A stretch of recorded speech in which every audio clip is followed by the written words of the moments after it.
Со своей женой я знаком со школьной скамьи, учились вместе с 5 класса и вместе заканчивали школу. На выпускном вечере я даже признался ей в любви, но взаимности от нее не получил.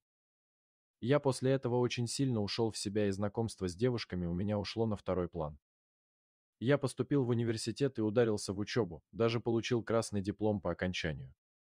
Когда учился в университете, то каждый год ходил в школу на встречу выпускников, в надежде увидеть свою первую любовь, она не приходила.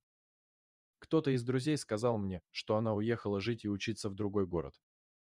После университета мне повезло, и я практически сразу нашел хорошую работу, карьера стремительно пошла в гору, и через 3 года я уже был начальником участка на своем предприятии. Естественно, в течение этого времени у меня были какие-то отношения с девушками, но все было не то, потому что где-то в глубине моего сердца была она, та самая единственная первая любовь. И вот, придя в школу на очередную встречу выпускников, я не поверил своим глазам, перед мной была она, в моей груди что-то затрепетало. После встречи мы с бывшими одноклассниками решили продолжить общение в кафе, она пошла с нами. Там мы разговорились, она сказала мне, что после учебы у нее с работой что-то не задалось, и она решила вернуться в родной город. Во время беседы между нами вспыхли чувства, и я понял, что больше не могу ее потерять.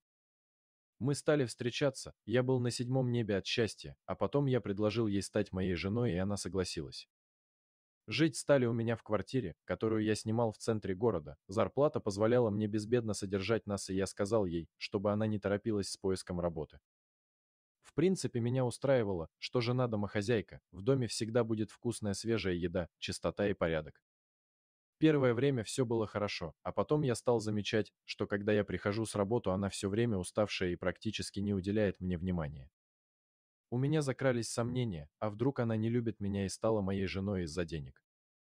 Я, конечно, постоянно отбрасывал эти дурные мысли из головы, но когда это стало продолжаться постоянно, то я решил, что нужно выяснить, что происходит, но чтобы не было скандала. Да может, я и вообще не прав, установил в квартире скрытую камеру, которую заказал с Китая. Камера была очень маленькая, и когда жена была в душе, незаметно прикрепил ее внутри квартиры.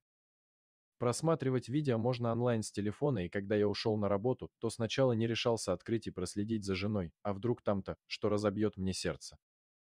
Преодолев свои эмоции, я все-таки открыл телефон и включил онлайн-просмотр, чтобы узнать, почему же супруга постоянно уставшая, когда я прихожу с работы. То, что я увидел, просто сразило меня наповал, на моих глазах навернулись слезы.